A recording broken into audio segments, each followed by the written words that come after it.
என்ன இந்த ஷர்ட்ல கரை இருக்கிற மாதிரி இருக்கு? சரி நாம இதை தோச்சலாம். அர்ச்சனா, என்னாச்சு அர்ச்சனா? நீங்க இங்க என்ன பண்றீங்க? நீங்க ஆபீஸ்க்கு தானே கிளம்புனீங்க? ஆமா, அது கீழே எல்லாரும் முன்னாடியும் உனக்கு சரியா பாய் சொல்ல முடியல, மனசு கேக்கல, அதான் பாய். பாய் அண்ட் தேங்க் யூ. விடு, இதுக்கெல்லாம் எதுக்கு தேங்க்ஸ்? அப்ப கிளம்புங்க. நிஜமாவா? சீக்கிரம் கிளம்புங்க. அர்ச்சனா. கார்த்திக்.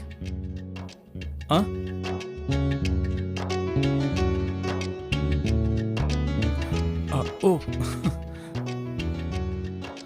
ஒருவேளை தெரியாம விழுந்திருக்கும். தெரியாம விழுந்துச்சா இல்ல வேணும்னே விட்டுட்டீங்களா? சார்ஜரை மட்டும் எடுத்திருக்கீங்க. என்ன கார்த்திக் நீங்க இப்படி இருக்கீங்க? சார்ஜர் எடுத்துக்கிட்டு போனை இங்கே விட்டுட்டு போறீங்க. இது எப்படி உனக்கு தெரியும்? நான் உங்களோட பொண்டாட்டியாச்சே, உங்களோட ஒவ்வொரு அசைவும் எனக்கு தெரியும். இருந்தாலும் உனக்கு எப்படி தெரியும்? கார்த்திக், இப்ப நீங்க ஒண்ணு பண்ணீங்களே, அதுக்காக நீங்க இங்க வந்திருந்தா அப்ப நிச்சயமா சார்ஜருக்கு ஒரு சாக்கு சொல்லிருப்பீங்க. உங்ககிட்ட ஏற்கனவே சார்ஜர் இருக்கிறதுனால இந்த சாக்க அதுக்கு பயன்படுத்திக்கிட்டீங்க. என்ன பத்தி நீ ரொம்ப நல்லாவே புரிஞ்சு வச்சிருக்க. ஆமா, புரிஞ்சு வச்சிருக்கேன். ஏன்னா நீங்க என்னோட கியூட் ஹஸ்பண்ட் ஆச்சே. Thank you. இருந்தாலும் ஒரு விஷயம் இருக்கு, உங்களால என்கிட்ட எந்த விஷயத்தையும் மறைக்க முடியாது. ஒருவேளை நீங்க மறைச்சாலும் உங்க முகத்தை பார்த்தே நான் கண்டுபிடிச்சிடுவேன். அப்போ ஒரு விஷயம் இருக்கு, இது வரைக்கும் உனக்கு அது தெரியாது. என்ன?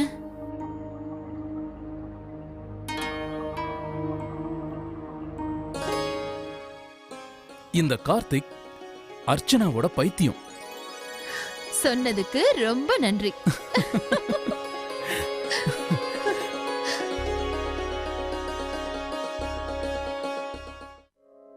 ஹை, 3 gift ஒரே மாதிரி வந்திருக்கு. அது பாருங்க, அந்த 2 Dressம் ஒரே மாதிரியே இருக்கு.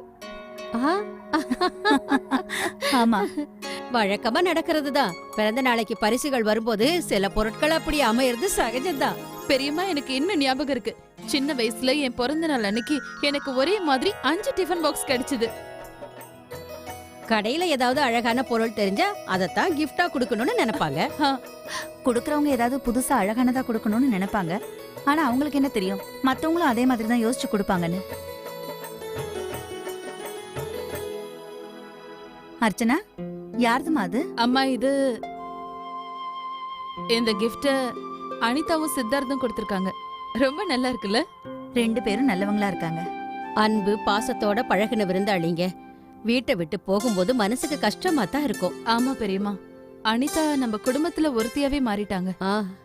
இங்க இருந்து போகிறதுக்கு அவங்களுக்கு மனசே வரல. டுக்குவ கையில தூக்கிக்கிட்ட உடனே அவங்களுக்கு கண்ணுல தண்ணி வந்துருச்சு. ஆமா ஆமா, எனக்கு என்ன தோணுச்சுன்னா, நான் இங்கேயே இருந்துருவேன், திரும்பி போக மாட்டேன்னு தோணுச்சு. டுக்கு, செல்லம்.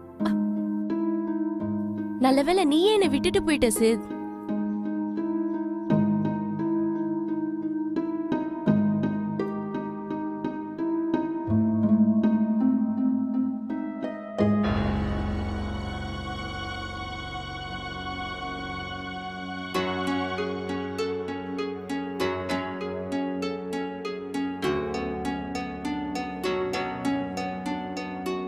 I'm sorry babes. நான் உன்கிட்ட சாரி கேட்கறதுனால நீ பட்ட கஷ்டம் எல்லாத்தையும் அவ்வளவு சீக்கிரமா மறந்துட முடியாது. இனிமே அப்படி ஆகாம பாத்துக்கிட்டா எல்லாமே சரியாயிடும். எனக்கு தெரியும், நான் உன்கிட்ட ரொம்ப ஹார்ஷா நடந்துக்கிட்டேன். இனி அப்படி நடந்துக்க மாட்டேன். பின்ன நான் என்ன பண்றது? நீ அந்த அளவுக்கு எனக்கு கோபத்தை வர. ஓகே, நான் மறுபடியும் கம்ப்ளைண்ட் பண்ண மாட்டேன்.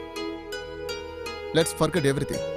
இங்க நடந்த எல்லா விஷயத்தையுமே நம்ம முழுசா இங்கேயே மறந்துடலாம்.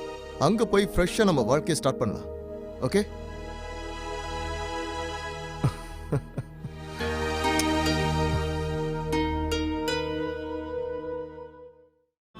குது